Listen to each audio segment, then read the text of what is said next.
Di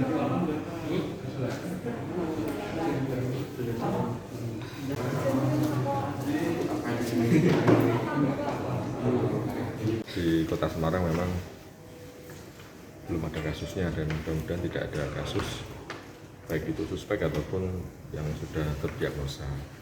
Namun demikian kami perlu tetap waspada untuk kedepannya. Artinya segala sesuatu yang berhubungan dengan penyakit-penyakit baru, baik itu yang dikarenakan oleh virus ataupun bakteri, kita tetap waspada. Karena cacar monyet ini kan sebetulnya memang diberitakan sudah di beberapa negara maju ya. Ada beberapa kasus bahkan sudah ribuan. Maka orang-orang yang mungkin datang dari sana ini perlu kita antisipasi. Teman-teman KKP yang ada di masing-masing embarkasi, kalau di Kota Semarang berarti ada di bandara, di pelabuhan, mereka pasti akan sudah melakukan screening terhadap para penumpang yang berasal dari wilayah-wilayah yang saat ini sedang ada wabah cacar monyet. Sebetulnya kalau dibandingkan dengan cacar air itu hampir sama. Yang membedakan cacar monyet itu adalah mereka ada pembesaran kelenjar limfe atau getah bening. Jadi demam 3 hari gejalanya. Setelah itu akan timbul ruam kemerahan di muka, habis muka, nanti ke seluruh badan, isinya air ya, air atau nanah, dan bisa berlangsung selama 2-4 minggu biasanya. Dan kita tidak perlu khawatir seandainya ada kecurigaan ke arah sana. Yang pasti rumah sakit yang ada di Kota Semarang ini kan kemarin juga sampai saat ini masih merawat pasien-pasien terkonfirmasi COVID. Jadi pasien cacar monyet ini pun ketika misalnya tersuspek atau mungkin ada suspek ke arah sana, maka kita harus karantina di ruang isolasi untuk sampai ditegakkan bahwa ini bukan cacar monyet.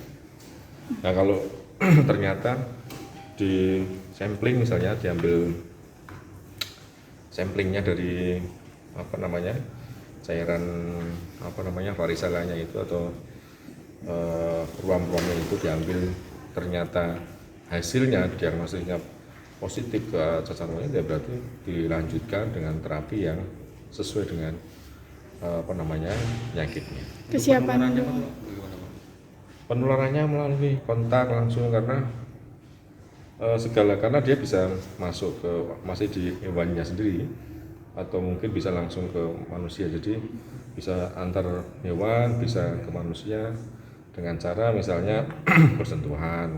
Reservoirnya itu tidak harus monyet. Ya, hati-hati.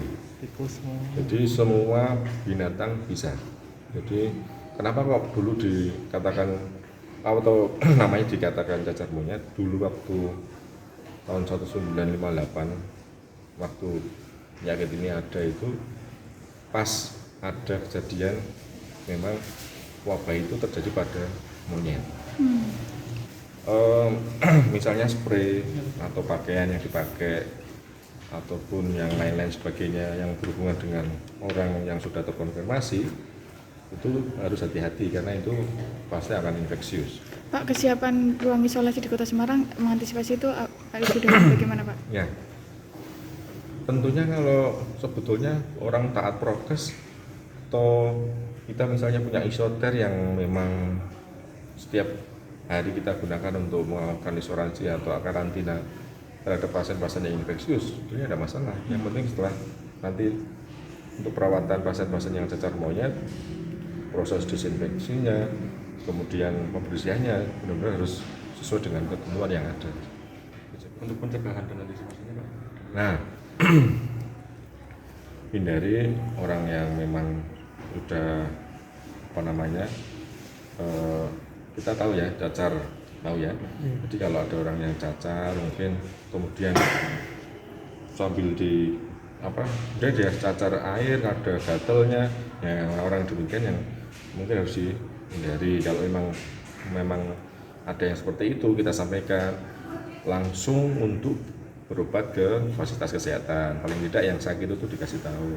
Nah yang kita yang sehat ya harus dihindari. Kalau memang kita sudah kepegang dan lain sebagainya, cuci tangan yang baik, kemudian tadi pakai masker, kemudian hindari hewan atau yang kira-kira baru flu dan lain sebagainya, itu juga sangat penting bagi kita semuanya. Terus yang terakhir, kalau makan daging sekarang ya harus yang matang, benar daging, makan sate dan lain sebagainya. Nanti saya sampaikan, ini tidak menutup kemungkinan hewan apapun bisa terpapar cacar monyet. Maka makan daging pun juga harus yang benar-benar digoreng ataupun dimasak dengan suhu yang memang benar-benar dipastikan virus dan bakteri itu mati. Ikuti terus update terbaru dari sosial media Tribun Jateng.